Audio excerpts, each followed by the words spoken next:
आइए रुक करते हैं बड़ी खबर का। एल्डरमैन की नियुक्ति मामले में दिल्ली सरकार को बड़ा झटका लगा है। सुप्रीम कोर्ट की तरफ से कहा गया है कि एमसीडी में अब एलजी एल्डरमैन नियुक्त कर सकते हैं। दिल्ली सरकार की सलाह की जरूरत नहीं है। सुप्रीम कोर्ट ने ये बड़ा फैसला सुनाया। पिछले साल दिल्ली सरकार इस मुद्दे को तब सुप्रीम कोर्ट लेकर गई जब उप राज्यपाल ने अपनी तरफ से एमसीडी में एल्डरमैन नियुक्त कर दिए थे।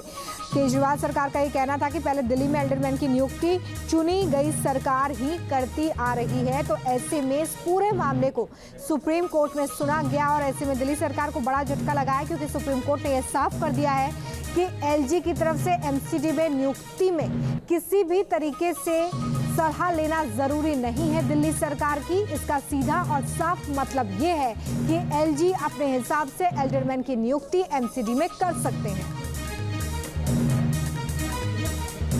देखिए, सुप्रीम कोर्ट ने आम आदमी पार्टी के नेतृत्व वाली दिल्ली सरकार की उस याचिका पर अपना फैसला सुनाया है जिसमें एलजी सक्सेना की ओर से राज्य कैबिनेट की सलाह के बिना दिल्ली नगर निगम यानी कि एमसीडी में 10 एल्डरमैन की नियुक्ति की गई। सुप्रीम कोर्ट से आम आदमी पार्टी को एक बड़ा झटका लगा है। उसने दिल्ली सरकार की याचिका खारिज कर दी है। दिल्ली सरकार का कहना था कि उससे सलाह मशवरा किए बिना एलजी ने मनमाने तरीके से नियुक्ति की।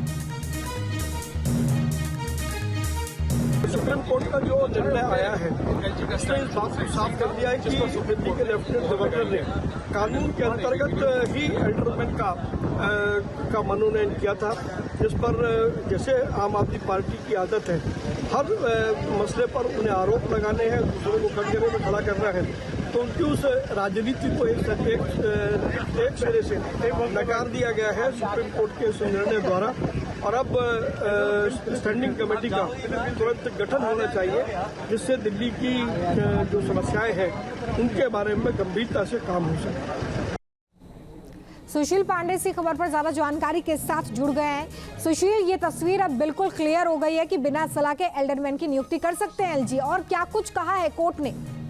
जी देखिए, सीधे तौर पर अगर सुप्रीम कोर्ट के आदेश की बात करें तो सुप्रीम कोर्ट ने अपने फैसले में ये स्पष्ट कर दिया है कि 1993 का जो दिल्ली म्युनिसिपैलिटी एक्ट है, उस एक्ट के मुताबिक एलजी बाउंड नहीं है दिल्ली के काउंसिल ऑफ मिनिस्टर की सलाह पे काम करने को लेकर, और इसीलिए सुप्रीम कोर्ट ने यह माना है कि डीएमसी एक्ट 1993 के मुताबिक एलजी के पास ये अधिकार है कि वो अपना फैसला ले सकते हैं बिना काउंसिल ऑफ मिनिस्टर के एड और एडवाइस के। और वही सुप्रीम कोर्ट ने आज अपने फैसले में स्पष्ट किया, यानी कि सीधे तौर पर जो 10 एल्डरमैन की नियुक्ति की गई थी एलजी के द्वारा, उस फैसले को सुप्रीम कोर्ट ने सही माना।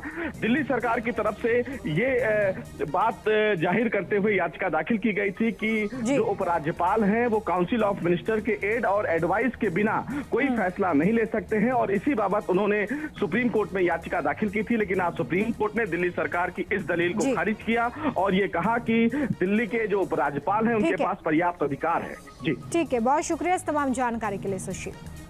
न्यूज नेशन अब व्हाट्सएप पर खबरों की ताजा अपडेट के लिए न्यूज नेशन के इस क्यूआर कोड को स्कैन करें।